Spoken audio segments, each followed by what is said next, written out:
সরকারি চাকরি মেধার ভিত্তিতে হবে 93%, জানিয়ে দিল সুপ্রিম কোর্ট। সরকারি চাকরি মেধার ভিত্তিতে হবে 93%, বাকি 7%-এর মধ্যে 5% মুক্তিযোদ্ধাদের জন্য সংরক্ষিত থাকবে। অর্থাৎ মুক্তিযোদ্ধাদের জন্য যে বিশাল অংশ সংরক্ষিত থাকতো এবং তারই প্রতিবাদে সেখানেই প্রশ্ন তুলে একবার হাইকোর্টে যাওয়া হয়, সেটাকে বাতিল করে দেওয়া হয়। শেখ হাসিনা সরকারে গিয়েছিল 2018 সালে। হাইকোর্টের রায়কে চ্যালেঞ্জ করে সুপ্রিম কোর্টে যায় শেখ হাসিনা সরকার। বাংলাদেশের হাইকোর্টের দেওয়া রায়কে বাতিল করল সুপ্রিম কোর্ট।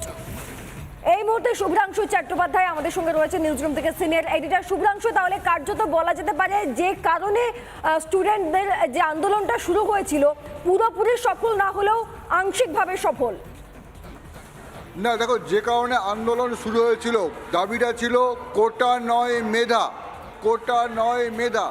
সেখানে যে 100% মেধা বা এরকম ব্যাপারটা ছিল না, কিন্তু এখানে 93%, মানে 93% মেধা। বাংলাদেশের সরকার, সুপ্রিম কোর্ট যে রায় দিল সেটা বিশাল একটা রায়।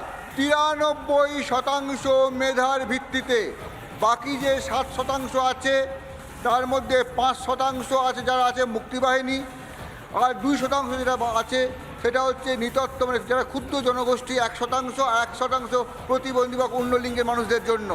অর্থাৎ এই রায় একটা বিপ্লবের মতো রায়। যে ছাত্ররা যে আন্দোলনটা করেছিল, যে দাবিটা নিয়ে যে আন্দোলন করেছিল, সেই দূর থেকে দেখলেও নয়, কাছ থেকেও দেখলে বোঝা যাচ্ছে সেই আন্দোলন যদি একমাত্র মেধা নয়, কোটা নয়, মেধা যদি থাকে, সেই আন্দোলন সফল হয়েছে।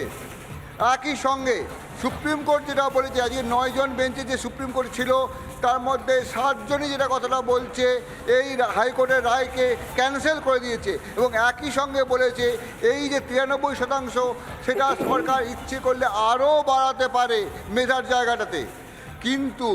কিন্তু যেটা প্রশ্ন ছিল, ছাত্রদের যে আন্দোলন, ছাত্রদের যে মেধার জন্য যে আন্দোলন, ছাত্রদের যে লড়াই, সেই লড়াইটাই কিন্তু তলে তলে একটা অন্য আন্দোলনে পরিণত হয়েছিল। যে আন্দোলনটাকে সরকার ফেলে দেওয়ার আন্দোলন, যে আন্দোলনটা বারবার অভিযোগ উঠছিল ওখান থেকে, বাংলাদেশের একটা অংশ থেকে জামাতের একটা আন্দোলনে পরিণত হচ্ছিল। তলে তলে জামাত, যারা সন্ত্রাস তৈরি করে, তারা সেই আন্দোলনে মদদ দিচ্ছিল।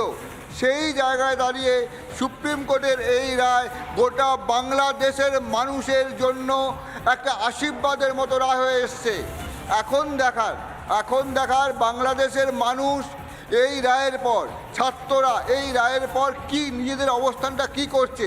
যদিও আমাদের কাছ থেকে একটা খবর আসছে ওই অংশ থেকে, ছাত্রদের একটা অংশ এই রায়কে স্বাগত জানালেও আরেকটা অংশ নিজেদের মতামত এখনও ব্যক্ত করেনি। এই অবস্থায় দাঁড়িয়ে ওখানে এখনও নেট পরিষেবা শুরু হয়নি।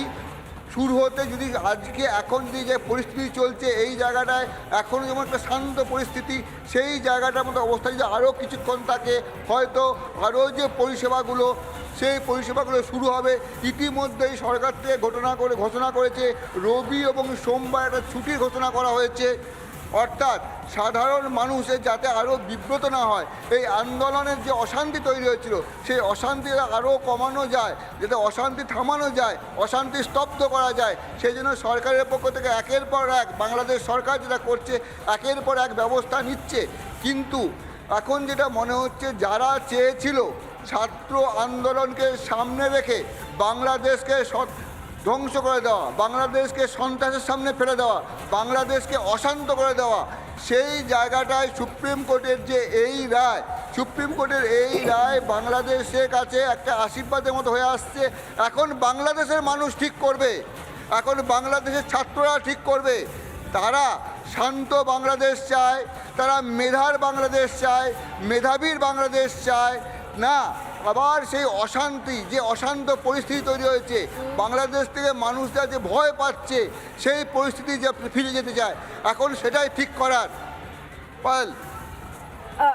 শুভ্রাংশু, আমি আমি আরেকটা প্রশ্ন তোমার কাছে করতে চাই। বারবার একটা বিষয় উঠে আসছিল যে এই যে ছাত্রদের আন্দোলন, তার ছাত্রদের আন্দোলনে সীমাবদ্ধ ছিল না, সেখানে বহিরাগত শক্তি কাজ করছে, বিরোধীরা ঘোলা জলে মাছ ধরতে চাইছে, এরকম সম্ভাবনা বিশেষভাবে জোরালো হচ্ছিল।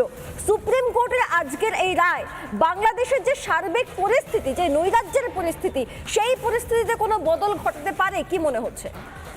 দেখো, যেটা ঘটনা ঘটলো এটা দেখো পুরো খুল্লা হয়ে গেছে। ছাত্ররা যে দাবি করেছিল, ছাত্রদের দাবির মধ্যে কোনো অন্যায় ছিল না। পড়াশোনা করছে কিন্তু চাকরি পাচ্ছে না, তার কারণ কি? ওখানে কোটা হয়ে আছে, কোটা সিস্টেম।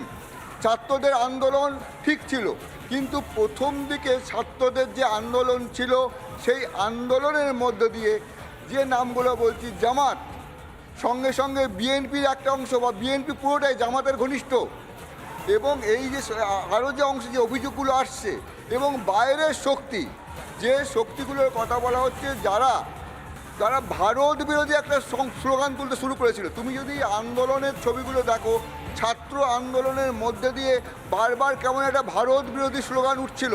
সেই জায়গায় দাঁড়িয়ে একটা অশান্ত, এই যে উপমহাদেশ যে শান্তির পরিবেশ হয়ে আছে, ভারতের সঙ্গে বাংলাদেশের একটা সুসম্পর্ক হয়ে আছে, এবং এই সুসম্পর্ক দুই দেশ বজায় রাখতে চায়, দুই দেশ চায়, দু দেশের উন্নতি চায়।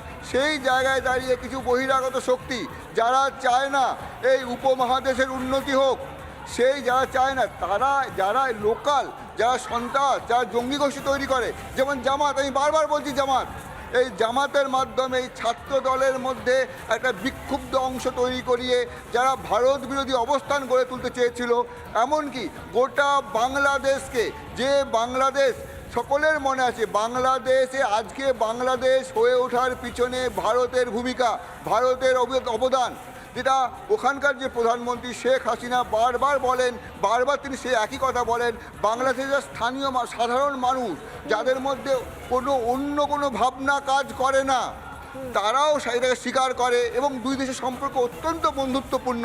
সেই জায়গায় এই ছাত্র আন্দোলনকে পুঁজি করে, ছাত্র আন্দোলনটাকে সামনে রেখে একদল লোক যারা বাংলাদেশকে ধ্বংস করে দিতে চায়, বাংলাদেশকে সন্ত্রস্ত করে দিতে চায়, বাংলাদেশকে সন্ত্রাসবাদীদের আখড়া করতে চায়, সেই দলগুলো বিভিন্নভাবে এই ছাত্র আন্দোলনকে অন্যদিকে প্রভাবিত করছিল। মেধার লড়াইকে, মেধার লড়াইকে, যে মেধাবী উন্নয়নের দাবিকে গোটা বিশ্ব যাকে সমর্থন করে, গোটা সেই আন্দোলনকে ওরা সন্ত্রাসীদের আন্দোলনে পরিণত করার চেষ্টা করছিল। সেই জায়গায় দাঁড়িয়ে সুপ্রিম কোর্টের এই রায় যদি ছাত্ররা সঠিক বুঝে ভালোভাবে মেনে নেয়, যেটা একাংশ মেনে নিয়েছে, তবে বাংলাদেশের যে অশান্ত পরিবেশ হচ্ছিল, এই উপমহাদেশের যে জায়গাটা বিঘ্ন হচ্ছিল, সেই জায়গাটা সুস্থ পরিবেশে ফিরে আসবে। শ্রীদা, বেশ, ধন্যবাদ শুভ্রাংশু। আমরা কথা বলছিলাম সিনিয়র এডিটর শুভ্রাংশু চট্টোপাধ্যায়ের সঙ্গে, এবং এই যে সুপ্রিম কোর্টের রায়, এই রায়ের ভিত্তিতে দুটো বিষয় হয়তো স্পষ্ট হতে পারে। এক, ছাত্রদের মূল মুভমেন্ট যে কারণে ছিল, মূল আন্দোলন যে কারণে ছিল, যে মেধার ভিত্তিতে জায়গা দাও, তারা 100% জায়গা চাইছিল, সেখানে সুপ্রিম কোর্ট কিছুটা রেখেছে সংরক্ষিত, এবং সেই জায়গা থেকে তাদের দাবি দেওয়া যেমন কিছুটা পূরণ হচ্ছে। অপরদিকে যারা এই আন্দোলনকে সামনে রেখে মূলত ঘোলা জলে মাছ ধরতে চেয়েছিল, যারা একটা দেশের নিজস্ব সমস্যাকে পড়শি দেশ ভারতবর্ষের দিকে আঙুল তুলে তুলে ভারত বিরোধী স্লোগান তোলার চেষ্টা করছিল, এবং বহু বাইরের শক্তি কাজ করছিল বলে যেটা আশঙ্কা করা হচ্ছিল, সেই সম্ভাবনাগুলো শিথিল হয়ে যেতে পারে বলে অন্তত মনে হচ্ছে।